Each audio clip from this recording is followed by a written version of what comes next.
मैंने अपना passion discover किया। चीज़ ढूंढनी पड़ती है, जैसे रिश्ता खुद ढूंढना पड़ता है ना, अपना पार्टनर ढूंढना पड़ता है, तो इसी तरह पैशन को भी ऐसे ढूंढना पड़ता है, इंटरेस्ट डेवलप करना पड़ता है।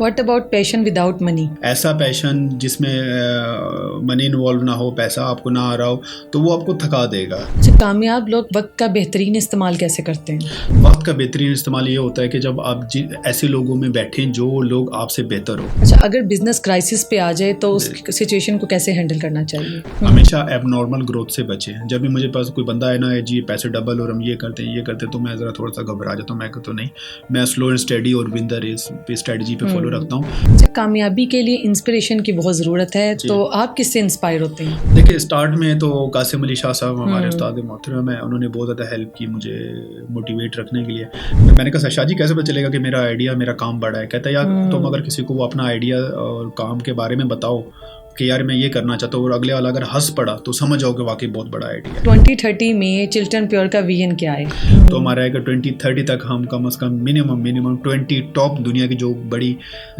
20 मुल्क हैं उनमें हम तक इंशाअल्लाह हम जा चुके होंगे। मोस्टली 95% बिजनेसेस फेल हो जाते हैं और सिर्फ 5% ही अपने मुकाम तक पहुंचते हैं, लेकिन उस 5% में भी सिर्फ 2% ऐसे हैं जो आइकन के तौर पे सामने आते हैं। तो इसकी क्या वजह है? कि रॉ मटेरियल्स महंगे हैं, कोई चीज़ पाकिस्तान में मैन्युफैक्चरिंग होती नहीं है। अगर मैन्युफैक्चरिंग होती है तो मैन्युफैक्चरिंग मतलब करने नहीं दिया जाता। आपने फिर पाकिस्तान की नंबर 1 ऑर्गेनिक कंपनी बना ली, तो अपने पैशन को बिजनेस में कन्वर्ट करने का सबसे बड़ा चैलेंज क्या था? डिग्री किसी फील्ड में कर लेना आपका पैशन नहीं हो सकता। मेरी डिग्री आईटी में थी, लेकिन मेरा पैशन आईटी नहीं था। तो मुझे 2-3 साल के बाद अपना पैशन डिस्कवर हुआ, ऑर्गेनिक में, नेचुरल में, हर्ब्स में, फूड में। अच्छा, आपके टॉप 3 प्रोडक्ट्स कौन से हैं जिनकी सेल इतनी अच्छी है कि उसकी मार्केटिंग की उसको ज़रूरत नहीं? क्या आप अपनी गट हेल्थ को बेहतर बनाना चाहते हैं? क्या आप अपनी सेहत को लेकर बहुत ज़्यादा कंसर्न हैं? अस्सलाम वालेकुम, आई am Rida Uman and I am a podcaster and I have some amazing products from Chiltan pure. सेहतमंद जिंदगी गुजारने के लिए ऑर्गेनिक प्रोडक्ट्स को अपनी लाइफ में शामिल करना बहुत जरूरी हो गया है, और I am using Chilton pure products since 3 years। इनकी क्वालिटी और नेचुरल इंग्रेडिएंट्स ने मुझे वाकई बहुत इम्प्रेस किया है। आई विल रिकमेंड कि ज्यादा से ज्यादा ऑर्गेनिक की तरफ आएं, क्योंकि इनके रिजल्ट्स वाकई ही बेहतरीन है। और चिल्टन प्योर के पास बहुत बड़ी रेंज है स्किन केयर की, हर्बल की और ऑर्गेनिक फूड्स की। So I will definitely recommend these products. Do try them out. Thank you. Assalamu alaikum online family, welcome to new podcast episode. I'm your host Rida and we have some very special guests. आज हम इनसे बात करेंगे कि business को कामयाब कैसे बनाया जाए। तो वेलकम करते हैं अपने पॉडकास्ट में CEO and founder of Chiltan pure, aroma therapist, organic expert, लोग इनको मॉडर्न हकीम भी कहते हैं, 1 man आर्मी है, मिस्टर नजम मज़ारी। अस्सलाम वालेकुम। जी वालेकुम सलाम जी। Thank you so much. सबसे पहले तो आपका बहुत बहुत शुक्रिया, आपने अपना वैल्यूएबल टाइम हमसे शेयर किया। आपका शुक्रिया जी, आपने इनवाइट किया तो हम आ गए आपके इनविटेशन पे। आप लोगों का शुक्रिया for the invitation. Thank you. Thank you. अच्छा, आईटी से आपने स्टार्ट लिया था और उसके बाद आपने अपने पैशन को फॉलो किया जी। और आपने फिर पाकिस्तान की नंबर 1 ऑर्गेनिक कंपनी बना ली, तो अपने पैशन को बिजनेस में कन्वर्ट करने का सबसे बड़ा चैलेंज क्या था? देखें, जब भी आप ज़िंदगी में कामयाब होते हैं तो हमेशा आपका जो मेन रोल होता है ना, वैसे तो कहते हैं माँ बाप की दुआएं होती हैं, वो तो होती ही होती हैं। दूसरी जो सबसे बड़ी चीज़ होती है वो पैशन की होती है। मैंने ज़िंदगी में जितने भी सक्सेसफुल कामयाब लोग देखे हैं, उनका जो काम जब देखा और जब उनसे डिस्कशन हुई, जब उनसे बातचीत हुई, तो जब मैंने जो नतीजा निकाला वो ये था कि लोगों का पैशन था उस फील्ड के अंदर। तो जब आप अपने पैशन को फॉलो करते हैं तो सबसे पहले तो आपको अपना पैशन समझ नहीं आता। सबसे मुश्किल काम इसमें ये होता है, समझ नहीं आ रहा होता कि यार मेरा पैशन है क्या। डिग्री किसी फील्ड में कर लेना आपका पैशन नहीं हो सकता। मेरी डिग्री आईटी में थी, लेकिन मेरा पैशन आईटी नहीं था। तो आहिस्ता आहिस्ता मैंने अपना पैशन डिस्कवर किया। चीज़ ढूंढनी पड़ती है, जैसे रिश्ता खुद ढूंढना पड़ता है ना, अपना पार्टनर ढूंढना पड़ता है, तो इसी तरह पैशन को भी ऐसे ढूंढना पड़ता है, इंटरेस्ट डेवलप करना पड़ता है, देखना पड़ता है कि कौन सा ऐसा काम है जो कि आपको थकाता नहीं है, आपको बोर नहीं करता। आप जिसे आप एक आम वर्ड में कहते हैं ना, आवाज़ार नहीं आते, बेजार नहीं आते, तंग नहीं आते। तो वो चीज़ जो होती है ना, वो आपका पैशन होता है। मुश्किलें आती हैं, स्ट्रगल आता है, लेकिन फिर भी आपको कंटिन्यू रखना पड़ता है। तो मुझे 2-3 साल के बाद अपना पैशन डिस्कवर हुआ ऑर्गेनिक में, नेचुरल में, हर्ब्स में, फूड में, स्किन केयर में, कॉस्मेटिक्स में, प्रोडक्ट मैन्युफैक्चरिंग में। मुझे चीज़ बनाने का बहुत शौक़ था, नई नई चीज़ें बनाने का शौक़ था कि बनाऊँ तो फिर बनाऊँ क्या। बनाने के लिए तो जहाज़ भी बना सकता था, फर्नीचर भी बना सकता था। फिर ऐसा ऐसा हुआ कि यार मैं तो मैन्युफैक्चरिंग टाइप बंदा हूँ, मुझे कोई नई चीज़ बनाने में मज़ा आ रहा है। फिर देखा कि क्या चीज़ बनाऊँ, फिर लगा कि नए नए फूड बनाना, मतलब मुख्तलिफ जूसेस को मिक्स करके एक नया जूस बना देना। जैसे बचपन में मैं कॉकटेल जूस बनाता था, मतलब बनाना भी डाल दिया उसमें, अमरूद भी डाल दिए, ऑरेंज भी डाल दिए, तरबूज भी डाल दिए। लोग बड़े, मेरे फैमिली कज़न है, हैरान परेशान हो जाते थे कि किस टाइप का मिक्स आप जूस बनाते रहते हो। तो मतलब मुझे खुद ना फूड के साथ प्ले करने का बड़ा मज़ा आता था। पहली दफ़ा जब मैं न्यूटेला मंगाया तो उसके साथ मैं बैठ के नान खा रहा था। पहली दफ़ा तो मेरे दोस्त ने देखा, उसने कहा यार चॉकलेट के साथ नान कौन खाता है। बाद में वही न्यूटेला नान के नाम से एक ब्रांड बना, मार्केट में लोगों ने बनाया। तो मुझे ना इस तरह के एक्सपेरिमेंट करने का बड़ा शौक़ आता था। बिरयानी के ऊपर केचप लगा के खा लेना, लोग परेशान हो जाते थे, बिरयानी के ऊपर केचप कौन डालता है। अब लाहौर में काफ़ी रेस्टोरेंट्स है, वो उसके ऊपर आपको, जैसे ये आप मंचूरियन है, वो एक काइंड की आप समझिए, को केचप ही है एक तरह की वो, तो आप पूरी दुनिया खाती है उसको। तो मुझे ना सिर्फ फूड के साथ प्ले करने का कि नए तरीके से फूड बनाए जाएं। और रिसेंटली हमने चटर बटर लॉन्च किया, बटर और केचप को मिक्स करके एक नई चीज़ बना दी, लोग बड़ा उसको लाइक करें। स्किन केयर के साथ भी प्ले करना, नए नए प्रोडक्ट बनाना। तो ऐसे मेरा पैशन डिस्कवर हुआ। इस तरह फिर मैं ऑर्गेनिक्स की, फिर मुझे था कि मैं अगर बनाऊंगा तो ऑर्गेनिक की तरफ जाऊंगा ताकि किसी को कोई नुकसान ना हो। अगर मेरा प्रोडक्ट फ़ायदा ना दे सके, किसी का नुकसान भी ना करवा सके, क्योंकि नेचुरल चीज़ का ये होता है कि आप जितना मर्जी उनको मिक्स करके कंज्यूम करें, आपको नुकसान नहीं पहुँचाते। केमिकल्स में ज़रा एक उसमें केमिस्ट्री इन्वॉल्व होती है, उसमें पूरी साइंस लॉजिक के साथ काम करना होता है, वो आपको नुकसान भी दे सकता है। नेचुरल चीज़ जितना मर्जी हो, आपको नुकसान नहीं दे सकता। तो इस तरह करते करते पैशन डिस्कवर हुआ और फिर हम करते गए काम, और आज अल्हम्दुलिल्लाह हम अपनी डोमेन में पाकिस्तान की नंबर 1 कंपनी बने, सिर्फ इस वजह से क्योंकि मुझे इसका शौक़ है, पैशन है ये मेरा। What about passion without money? देखें, पैशन को अगर अपना प्रोफेशन बन जाए तो फिर बड़ा इफ़ेक्टिव है, लेकिन ऐसा पैशन जिसमें मनी इन्वॉल्व ना हो, पैसा आपको ना आ रहा हो, तो वो आपको थका देगा। देखें, एक बड़ी मशहूर किताब है जापान की इकिगाई, मैंने पहले भी उसके कुछ इंटरव्यूज़ में जिक्र किया है। जापान का एक एरिया है, उसका उन्होंने सर्वे किया, कुछ जापानीज़ ने, रिसर्चर्स ने। उसने देखा कि जी जो सबसे, देखिए दुनिया में सबसे ज़्यादा सक्सेसफुल और कामयाब लोग जापान में हैं। तो उन्होंने एक छोटा सा गाँव डिस्कवर किया जहाँ पे उसके ऊपर बाकायदा रिसर्च की गई कि वहाँ के लोग सबसे ज़्यादा सक्सेसफुल क्यों हैं। तो उन्होंने उनमें 4 चीज़ें देखी। एक नंबर 1 ये था कि उनको पैशन था। नंबर 2 था कि वो जो भी काम करते थे वो उसके एक्सपर्ट थे। तीसरा ये था कि उसमें प्रॉफिटेबिलिटी थी, यानी पैसा भी था। चौथा ये था कि जो भी काम करते थे उसको सोसाइटी की भी ज़रूरत थी। मैं हमेशा ये चीज़ें 4 चीज़ें गिनवाता हूँ। इनमें से याद रखें, एक चीज़ भी मिसिंग होगी, आप सक्सेसफुल नहीं होंगे। अगर आपका पैशन मिसिंग है, अगर उसमें प्रॉफिटेबिलिटी नहीं है उस बिज़नेस में, आप एक्सपर्ट नहीं है, बड़ा प्लेयर आके आपको हरा जाएगा। चौथी चीज़ ये कि ऐसा प्रोडक्ट कि अगर मार्केट में सोसाइटी को ज़रूरत ही नहीं है तो भी आप मारे जाएंगे। ये 4 चीज़ें आपने अपने काम में देख लें, अपने काम में पैदा करें, तो मैं मान ही नहीं सकता कि कोई बिज़नेस, कोई काम ना चले। मैं दोबारा रिपीट कर रहा हूँ, आपका पैशन होना, आपका एक्सपर्ट बनना। जैसे फॉर एग्जांपल अगर आप ग्लास भी बना रहे हैं तो आप टॉप 10 एक्सपर्ट्स में आने चाहिए। आप फर्नीचर बना रहे हैं तो टॉप 10 कारपेंटर में आपका नाम आना चाहिए। आप इवन कि ये माइक बना रहे हैं तो लाहौर शहर में अगर बात कीजिए ना कि यार टॉप 10 माइक बनाने वाले कौन है, तो उसमें आपका नाम होना चाहिए। और तीसरा ये भी कि माशरे को, सोसाइटी को उस प्रोडक्ट की ज़रूरत भी हो, तो तभी आप कामयाब होंगे। इन चारों चीज़ों में से एक चीज़ मिसिंग रह जाएगी, कहीं ना कहीं मार खाएंगे। एक्सपर्ट का मैं इसलिए कह रहा हूँ कि देखें, अगर आप किसी चीज़ के एक्सपर्ट नहीं बनेंगे, आपसे अमीर आदमी आएगा, आपसे ज़्यादा बड़ा सेटअप लगा के आपको हरा देगा। लेकिन अगर आप एक्सपर्ट हैं तो वो आपको हरा नहीं सकेगा। उसके लिए पहले उसको एक्सपर्ट बनना पड़ेगा। मैं अपनी एग्जांपल देता हूँ। हमसे बड़ी कंपनीज मार्केट में प्लेयर बैठी हैं जो हमसे बड़े लेवल पे बिजनेस कर रहे हैं, ठीक है। मैं आपको एग्जांपल दे सकता हूँ, खाड़ी की एग्जांपल दे दूँ, या नेशनल की एग्जांपल दे दूँ, या शान की एग्जांपल दे दूँ, या कोका कोला की एग्जांपल दे दूँ, या यूनिलीवर की, नेस्ले की। ये मुझसे बड़े प्लेयर हैं। आपको लगता है कि अगर ये ऑर्गेनिक में आएंगे मुझे हरा सकेंगे? मुझे नहीं हरा सकेंगे, क्योंकि जितनी एक्सपर्टीज़ मेरे पास है इतनी उनके पास नहीं है। वो मुझसे डबल सेटअप भी बना लेना, चिल्तन पे उनको पीछे नहीं छोड़ सकेंगे। वो तब मुझे पीछे छोड़ेंगे अगर उनके पास मुझसे ज़्यादा कोई एक्सपर्ट बंदा निकल आया। तो ये सारी चीज़ें होती है, एक्सपर्ट आपको बनना होता है ताकि आप बड़े प्लेयर, यानी बड़े प्लेयर्स में जो अमीर प्लेयर, जिसमें मैं एक आम स्लैंग मतलब एक आम लैंग्वेज में आप कहेंगे, जो आपसे अमीर लोग बैठे मार्केट में, वो आपको हरा नहीं सकेंगे। पहले उनको एक्सपर्ट बनना पड़ेगा, वरना पैसे की बेस के ऊपर आपका गाड़ी का शोरूम है 5 कनाल के ऊपर, आपके सामने वो 20 कनाल के ऊपर शोरूम बना के आपसे ज़्यादा बिजनेस कर लेंगे। क्या करेंगे उनका? क्योंकि आपने सिर्फ पैसे को ही किया है, अपने प्रोडक्ट को अपना ब्रांड बनाए। सिर्फ उसको सस्ते के चक्कर में ना बेचेंगे, यार मैं ये प्रोडक्ट बनाऊंगा और सस्ता बेचूंगा। आपसे अमीर आदमी आपसे बल्क में आके माल लेके आप ज़्यादा सस्ता बेच देगा तो आप मारे जाएंगे। तो इसलिए हमेशा अपने आप को ब्रांड करें और 4 चीज़ों का ख्याल रखें, तो आप कभी भी ज़िंदगी में नाकाम नहीं होंगे। ज़बरदस्त, बहुत अच्छे असूल हैं, 4 असूल जी। और देखा जाता है कि मोस्टली 95% बिजनेसेस फेल हो जाते हैं और सिर्फ 5% ही अपने मुकाम तक पहुंचते हैं। लेकिन उस 5% में भी सिर्फ 2% ऐसे हैं जो आइकन के तौर पे सामने आते हैं। तो इसकी क्या वजह है? देखिए, इसकी वजह है कि पाकिस्तान के एक तो हमारा जो इन्वायरमेंट है माजरत के साथ, वो गवर्नमेंट का उसमें बहुत सारा प्रॉब्लम है। आप एक लेवल तक स्केल अप कर सकते हैं, उसे आप ऊपर कर ही नहीं सकते।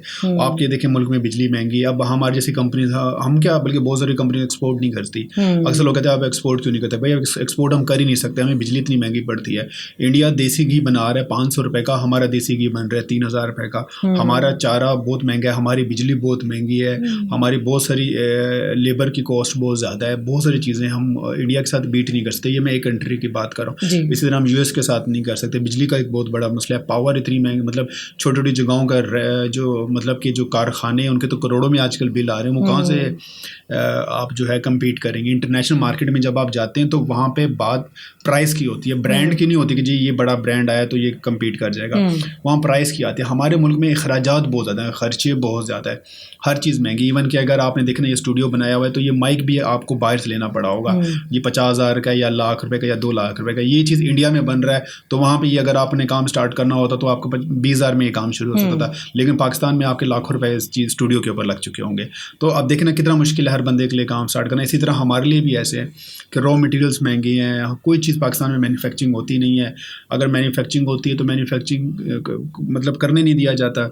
इसका मतलब आज के दौर में पाकिस्तान में बिजनेस करना नामुमकिन है? नहीं, नामुमकिन नहीं, मुश्किल है, लेकिन नामुमकिन नहीं, मुश्किल है। जैसे मैं हमेशा एग्जांपल देता हूँ कि जो मुल्क एटम बम बना सकता है वो पेपर नहीं बना सकता। ये जो हमारा A4 साइज़ का पेपर जो हम प्रिंट करके निकालते हैं, आपको बताइए कुछ चाइना से और इन कंट्री से आता है। उसकी वजह ये है कि आप अभी फैक्ट्री बनाएं, सुबह 50 डिपार्टमेंट्स आपके फैक्ट्री के बाहर खड़े हो जाएंगे। वासा अलग आ जाएगा, LD अलग आ जाएगा, सोशल सिक्योरिटी अलग आ जाएगा, UIB अलग आ जाएंगे, चाइल्ड प्रोटेक्शन वाले अलग आ जाएंगे, एनवायरनमेंट वाले अलग आ जाएंगे, वासा अलग आएगा, FBR अलग आएगा।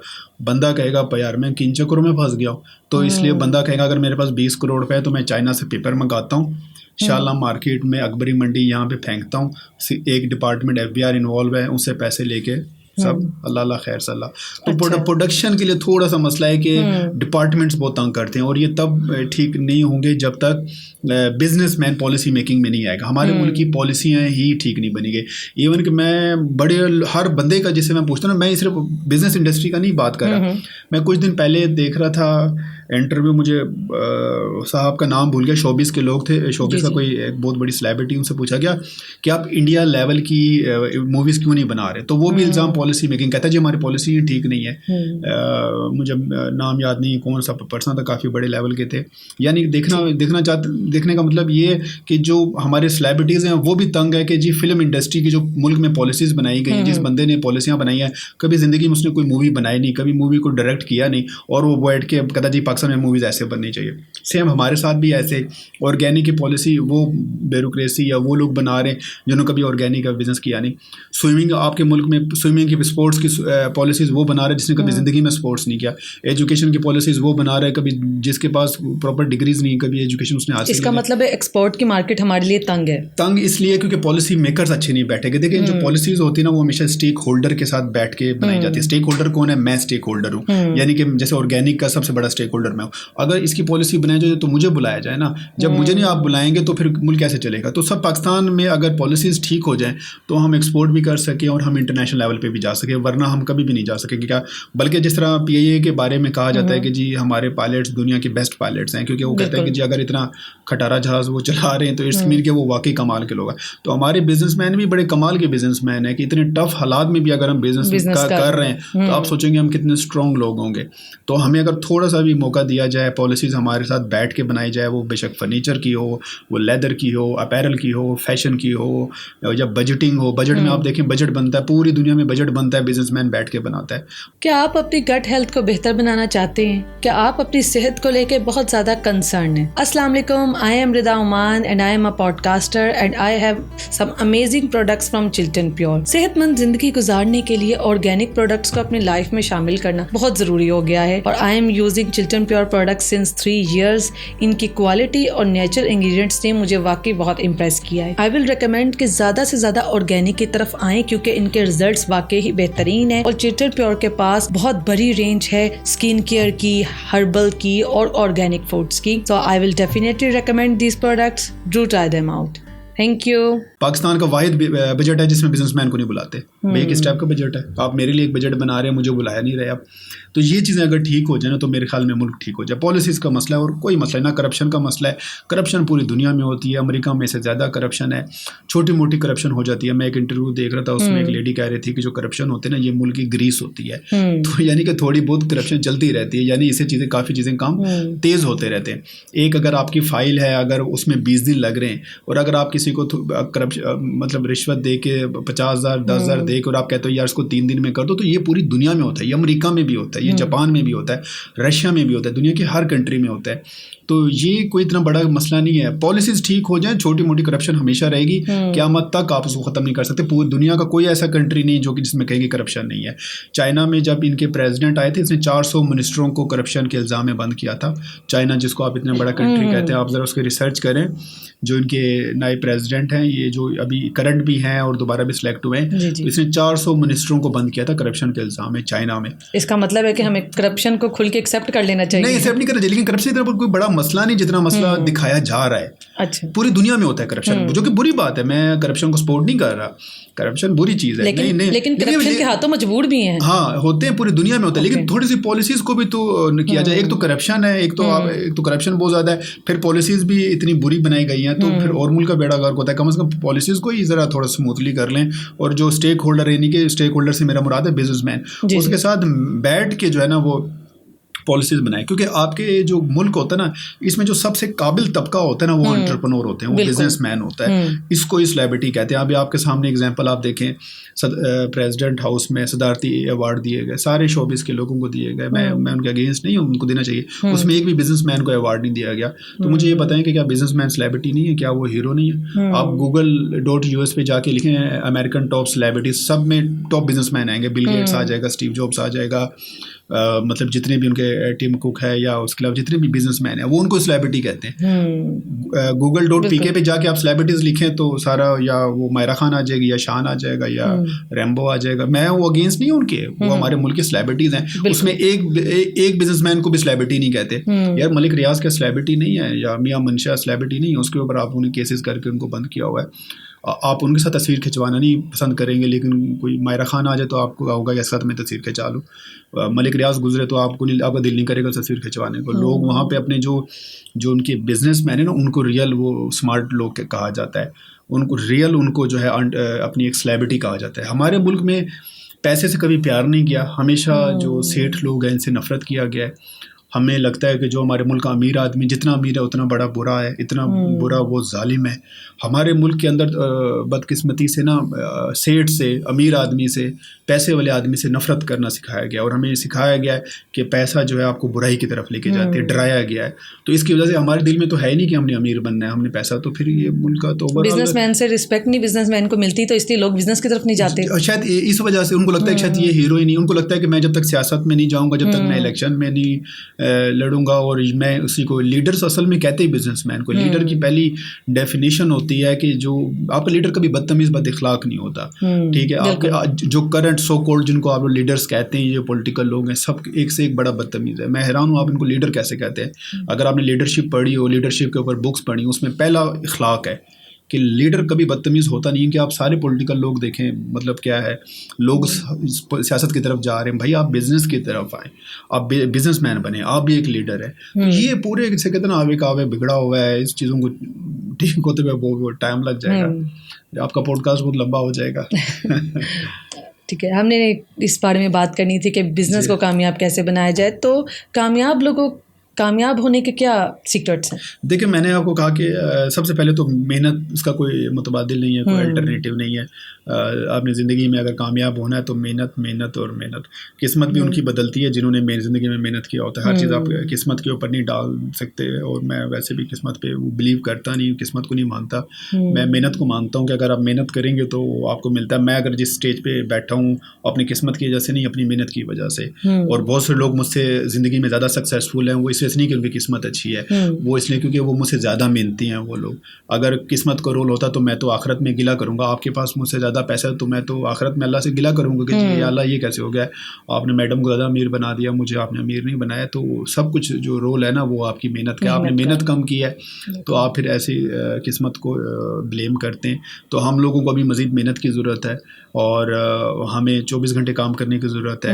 लोग कहते हैं ज़्यादा भी काम करेंगे बीमार हो जाएंगे। मैंने कभी मेहनत करने वाले लोगों को कभी बीमार नहीं देखा। मेरा ऑर्गेनिक का बिज़नेस है, लोग मुझे आज भी कॉल करते हैं, पूछते हैं कि नजम भाई यार सेहतमंद रहना है के लिए कोई एक जड़ी बूटी बताएं, कोई एक हार बताएं। मैं कहा कोई जड़ी बूटी नहीं है, सिर्फ मेहनत करें ज़िंदगी में। मैंने मसरूफ़ रहने वाले इंसान को कभी बीमार नहीं देखा।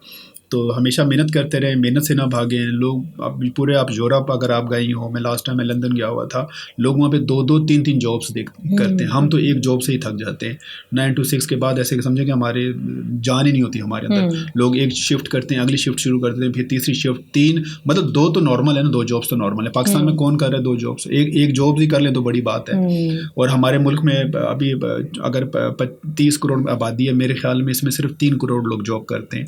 3, 3.5, 4 करोड़ लोग जॉब करते हैं, 25 करोड़ आवाम कुछ नहीं कर रही।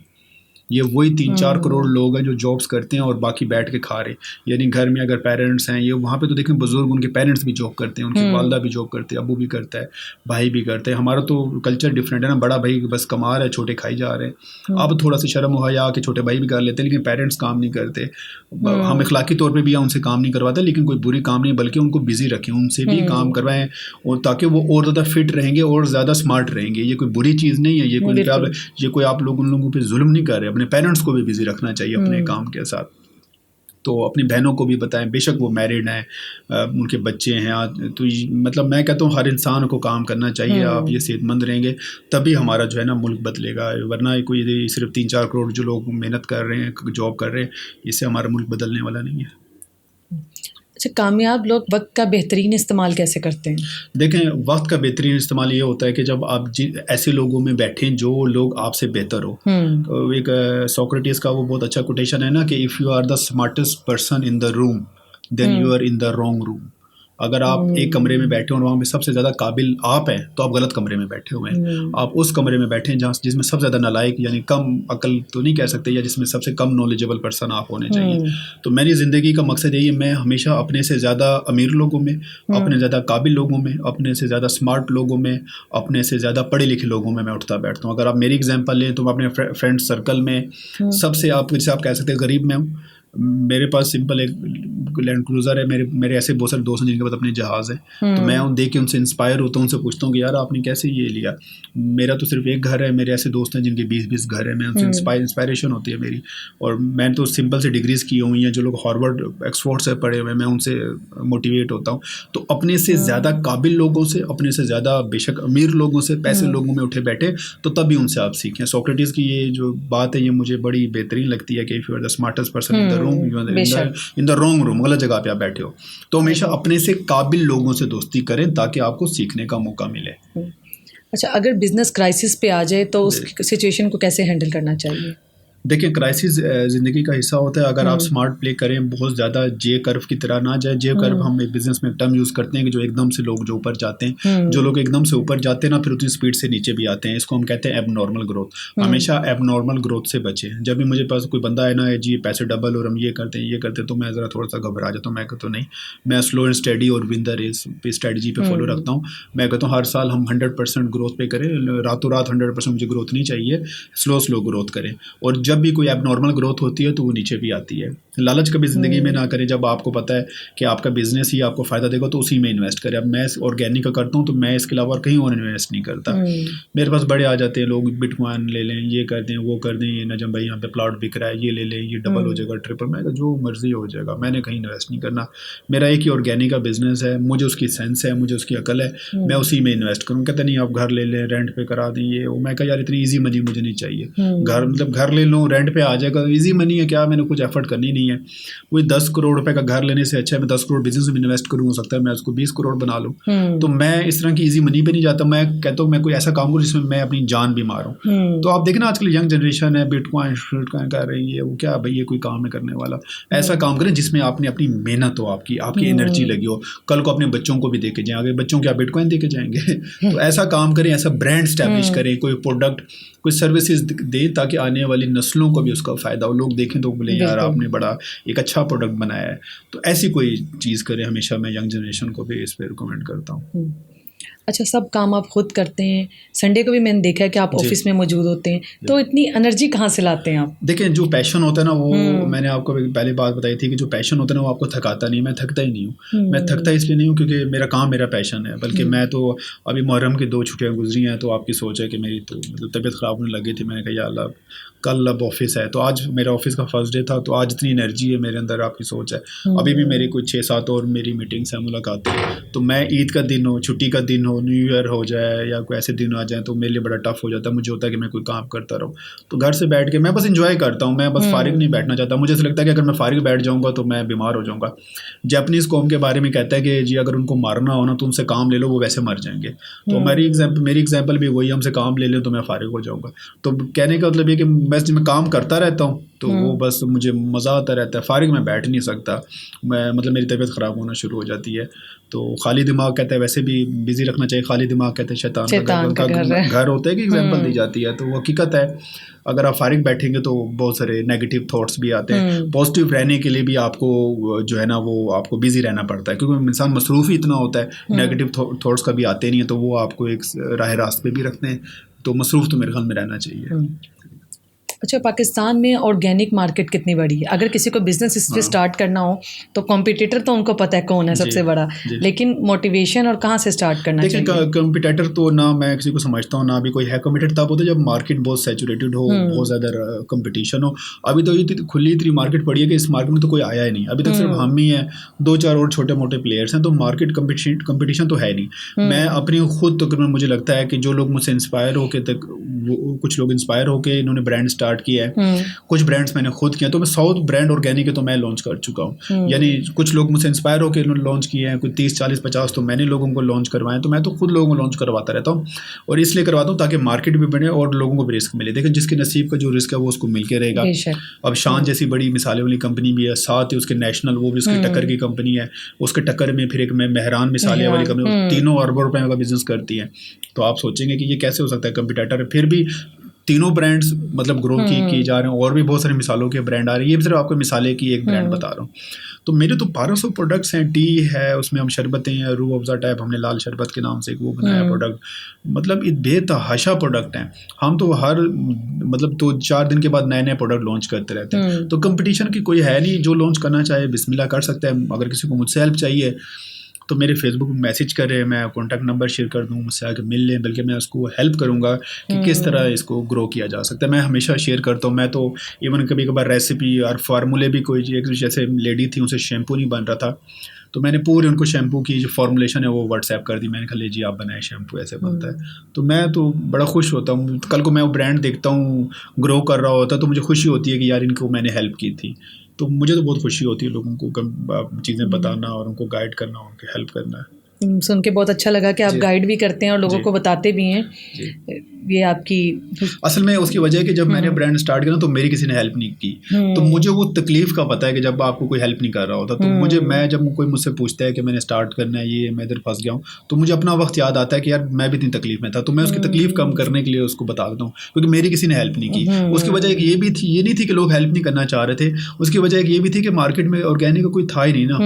ऑर्गेनिक में एक किताब मार्केट में ऑर्गेनिक के ऊपर किसी ने लिखी, मैं पहला आदमी जिसने 3 किताबें, ऑयल के ऊपर, फिर सीड के ऊपर, फिर प्लांट्स के ऊपर मैंने 3 किताबें लिखी, क्योंकि किसी ने आज तक किताब नहीं लिखी थी। तेल के ऊपर आज तक किसी एक बंदे ने किताब नहीं लिखी। मैं वाइड ऑयल की पहला ऑथर था पाकिस्तान में, तो मैंने फिर किताब भी लिखी। चलो हर बंदा मुझसे नहीं मिल सकता तो कम से कम बुक ही पढ़ ले। ऑर्गेनिक के ऊपर मेरी एक और बुक आ रही है, 4थी किताब है, 5वीं फूड के ऊपर मेरी आ रही है, तो हम इस साल 5 किताबें हम पब्लिश कर चुके होंगे। तो मैं तो बेतहाशा कंटेंट दे जा रहा हूँ। मेरे लेक्चर्स ऑनलाइन पढ़े, कहीं से भी आप सुन लें, सीख लें और अपना काम शुरू कर सकते हैं आप। ज़बरदस्त। अच्छा, आपके टॉप 3 प्रोडक्ट्स कौन से हैं जिनकी सेल इतनी अच्छी है कि इसकी मार्केटिंग की उसको ज़रूरत नहीं? एक हमारा प्रोडक्ट रिसेंटली हमने लॉन्च किया था, कॉन्स्टिपेशन कब्स का। आप पाकिस्तानी जो आवाम है उसको बहुत बड़ा प्रॉब्लम है। इंटरनेशनल टॉयलेट एसोसिएशन है, हर चीज़ की एसोसिएशन होता है, टॉयलेट के ऊपर नहीं, एक एसोसिएशन है वर्ल्ड वाइड। अच्छा। तो उन्होंने कहा कि जो टॉयलेट का वॉशरूम का जो टाइम होता है कमोड के ऊपर, वो होता है 4 to 5 मिनट या मैक्सिमम 7 मिनट्स। जब मैंने पाकिस्तान में सर्वे किया कि वॉशरूम में लोग कितना टाइम लगा रहे, तो मुझे पता चला कि 15 मिनट लगा रहे थे। मैंने वो रिपोर्ट इंटरनेशनल टॉयलेट एसोसिएशन को भेजी, तो उन्होंने मुझे बताया कि अगर ये पाकिस्तान के स्टैट्स हैं, इसका मतलब ये कि आधे पाकिस्तान को कॉन्स्टिपेशन है और पाकिस्तानियों को पता ही नहीं है। तो तब मुझे पता चला कि अच्छा ये, क्योंकि वहाँ पे तो छोटी छोटी चीज़ों के ऊपर रिसर्च होती है। फिर हमने पेट सफाई के नाम से एक प्रोडक्ट बनाया था, वो पेट की गैस मरोड़ इस टाइप की चीज़ों में ठीक होते। वो प्रोडक्ट हमारा बहुत हिट गया, मतलब इतना हिट गया था कि उसने 8-10 साल के पुराने हमारे सारे ब्रांड्स के रिकॉर्ड तोड़ दिए। वो प्रोडक्ट हमारा बड़ा हिट गया। आज भी हमारा इंडिया में ऑलरेडी पेट सफा के नाम से चल रहा है, वो $1 मिलियन का वहाँ पे प्रोडक्ट बन चुका है, हमारा भी बहुत अच्छा है। दूसरा हमारा प्रोडक्ट था PCS, ख़वातीन में हार्मोन्स का बहुत इशू होता है PCS, तो वो हमने सहेली के नाम से लॉन्च किया, वो प्रोडक्ट हमारा बहुत हिट हुआ। तीसरा हमारा प्रोडक्ट मोरिंगा, जो कि नेचुरल सप्लीमेंट है, जिसको आप स्वांजना कहते हैं, वो प्रोडक्ट भी हमारा बहुत हुआ। तो ये जो 3 हमारे एक तरह के सप्लीमेंट्स हैं, ये अल्हम्दुलिल्लाह बड़े हिट हैं और इसकी बहुत ज़्यादा सेल है और आज भी लोग से कंज्यूम करते हैं। अच्छा, कामयाबी के लिए इंस्पिरेशन की बहुत ज़रूरत है, तो आप किससे इंस्पायर होते हैं? देखिए, स्टार्ट में तो कासिम अली शाह साहब हमारे उस्ताद मोहतरम है, उन्होंने बहुत ज़्यादा हेल्प की मुझे मोटिवेट रखने के लिए। मेरे अंदर जिगरा नहीं था जो काम को छोटा लेवल पे स्टार्ट करें, क्योंकि मेरे वाले साहब पुलिस में थे, मैं अच्छी फैमिली से था, पढ़ी लिखी फैमिली से, तो मुझे था कि मैं छोटा काम स्टार्ट करूँगा तो कोई मजाक ना उड़ाए, कोई हंसे ना मेरे ऊपर। छोटा सा दफ्तर था, टेबल चेयर भी नहीं थे। तो ये शाहजी ने ज़रा जिगरा पैदा किया, उसने कहा नहीं कोई मसला नहीं, अगर लोग हंसते हैं तो अच्छी बात है, ये तो आपको और मोटिवेशन मिलेगी, हंसना चाहिए, बल्कि आपका काम। इवन कि उन्होंने मुझे एक एग्जांपल बताई थी, इवन मैंने कहा शाहजी कैसे पता चलेगा कि मेरा आइडिया, मेरा काम बड़ा है? कहता है यार तुम अगर किसी को वो अपना आइडिया और काम के बारे में बताओ कि यार मैं ये करना चाहता हूँ, और अगले वाला अगर हंस पड़ा तो समझ जाओ कि वाकई बहुत बड़ा आइडिया है। तो वो मतलब हंसेंगे तो इसका मतलब है कि बहुत बड़ा काम कर रहे हो। तो नीचे से कारपेट एक पे बैठ के हमने काम स्टार्ट किया। ये शाहजी की बदौलत इतनी मोटिवेशन आई, मैंने स्टार्ट किया, फिर काम तो अल्लाह ने कामयाबी दी। फिर एक टेबल ली, फिर एक चेयर ली, फिर एक बंदा हायर किया, फिर 2 बंदे हायर किए। अब 450-500 के करीब लोग हमारे साथ काम कर रहे हैं और 1.5 बिलियन का हमारा मंथली एनुअली हमारा टर्नओवर है। तो अपने डोमेन में हम पाकिस्तान की सबसे बड़ी कंपनी बन चुके हैं और अब एक्सपोर्ट की तरफ भी हम वर्किंग कर रहे हैं। तो अल्हम्दुलिल्लाह ये सारी मोटिवेशन, अच्छे उस्ताद, अच्छे दोस्त मिले, अच्छे उस्ताद मिले, और मैं खुद भी बड़ा लर्नर था। जैसे मैंने आपको बताया कि मैं हमेशा मेरी आदत होती है कि मैं अपने से काबिल लोगों में उठूँ बैठूँ। मैं जितने भी मेरे फ्रेंड सर्कल, उनमें सबसे कम उम्र में मैंने कहा कि बताया कि मैं हूँ। तो मतलब एज भी सब, मेरे सारे दोस्त जो है ना, वो जैसे मैं आपको एग्जांपल देता हूँ, अमाना मॉल के CEO है आबिद अली भट्ट साहब, 65 ईयर्स के वो हैं। इसके अलावा सोहेल अशारी मेरे दोस्त हैं, सोजो वाटर पार्क, वो 70 ईयर्स के हैं। इसके अलावा शेख अनीस अलफता के मालिक हैं, वो भी 68 ईयर्स से 70 ईयर्स के। ये सारे मेरे दोस्त हैं। मतलब मेरे सारे दोस्त ही उनकी एज स्टार्ट ही 60 साल से होती है। तो उनसे मुझे बहुत सीखने को मिला। मैं मेरी हमेशा आदत रही है कि मैं अपने से काबिल लोगों में और अपने से ज़्यादा जो मुझसे ऊपर लेवल पे लोग हैं, मैं उनसे ज़्यादा उनके साथ उठूँ बैठूँ। तो ये मेरे लिए है, इसने मेरे लिए यही सबसे बड़ी मोटिवेशन है। ये है कि मैं अपने से बेहतर लोगों में उठता बैठता हूँ, अपने से काबिल लोगों में, ताकि मुझे सीखने को मौका मिले। क्योंकि आपने शुरू से ही आपने एक चीज़ रखी थी, लर्निंग। वो लर्निंग कभी नहीं रुकी, जो आपकी सक्सेस का बहुत बड़ा अभी भी जब मैं इन लोगों में बैठता हूँ तो मैं कहता हूँ मैं तो कुछ ज़िंदगी में सीखा ही नहीं है। हाँ, जो मुझसे कम उम्र में है जिसे वो तो कहता है सर आप बड़े सक्सेसफुल है ये वो, तो मैं कहा अच्छा है पता नहीं यार आपको लगता है, लेकिन मुझे तो लग रहा है मैं बड़ा गरीब आदमी हूँ, क्योंकि मेरा उठना बैठना जिन लोगों में है वो मुझसे ज़्यादा है, और मुझे अभी भी लगता है मैं तो बड़ा कम अकल हूँ, मुझ में तो है नहीं इतनी नॉलेज। मुझसे जो ज़्यादा लोग हैं वो मुझसे ज़्यादा मैंने कहा काबिल और मुझसे ज़्यादा शऊर रखते हैं, मुझसे ज़्यादा उनके पास स्किल है, ज़्यादा इन्फॉर्मेशन है, ज़्यादा मुझसे डाटा है उनके पास, ज़्यादा अच्छे प्रॉब्लम एक्सपीरियंस, ज़्यादा प्रॉब्लम सॉल्वर हैं। मुझे तो मैं प्रॉब्लम को सॉल्व करता हूँ पूरे दिन में, वो 5 मिनट के अंदर प्रॉब्लम को सॉल्व कर देते हैं। तो मैं उनसे बैठने का मुझे बड़ा फ़ायदा होता है, हमेशा अपने से काबिल लोगों में उठे बैठें, तो ये बहुत ज़्यादा आपको सिखाएगा ज़िंदगी में। ना कोई किताब सिखा सकती है, ना कोई यूनिवर्सिटी सिखा सकती है, आपको आपसे ज़्यादा काबिल इंसान ज़्यादा कुछ सिखा देगा इस दुनिया में। तो मतलब अभी भी आपको बहुत कुछ अचीव करना है। अभी बहुत कुछ है, अभी तो शायद हम 1 या 2% पे भी शायद मुश्किल से पहुँचे हो। तो 2030 में चिल्टन प्योर का विजन क्या है? 2030 में जी हमने अपना विज़न बनाया था कि जी हम इंशाअल्लाह ताला कम से कम मिनिमम 20 कंट्रीज़ में हम जा चुके होंगे। अभी हमने 2 कंट्री से स्टार्ट किया है, UAE दुबई से, और USA में अभी हमने कंपनी स्टार्ट की है, वहाँ पे अभी हमारे कुछ 6, 7, 8 प्रोडक्ट चले गए हैं। तो हमारा है कि 2030 तक हम कम से कम मिनिमम 20 टॉप दुनिया की जो बड़ी 20 मुल्क हैं उनमें हम तक इंशाअल्लाह हम जा चुके होंगे, हम उनको एक्सपोर्ट कर रहे होंगे उस कंट्री में, और पाकिस्तान तो हम पूरा का पूरा जो है ना चप्पा चप्पा तक हम पहुँच चुके होंगे इंशाअल्लाह ताला। अगले ये हमारे 6 साल का टारगेट है। थैंक यू, ये आपकी बातें और आपकी जो आपने चीज़ें शेयर की है तो बहुत मोटिवेशन है, बहुत बड़ी मोटिवेशन है हमारे लिए। जज़ाकल्लाह, थैंक यू सो मच आपके टाइम के लिए, फॉर द इनविटेशन। आपका बहुत बहुत शुक्रिया, थैंक यू जी। जज़ाकल्लाह। तो ये था आज का पॉडकास्ट, हमारी वीडियो को लाइक करें और शेयर करें। थैंक यू सो मच, अल्लाह हाफिज़।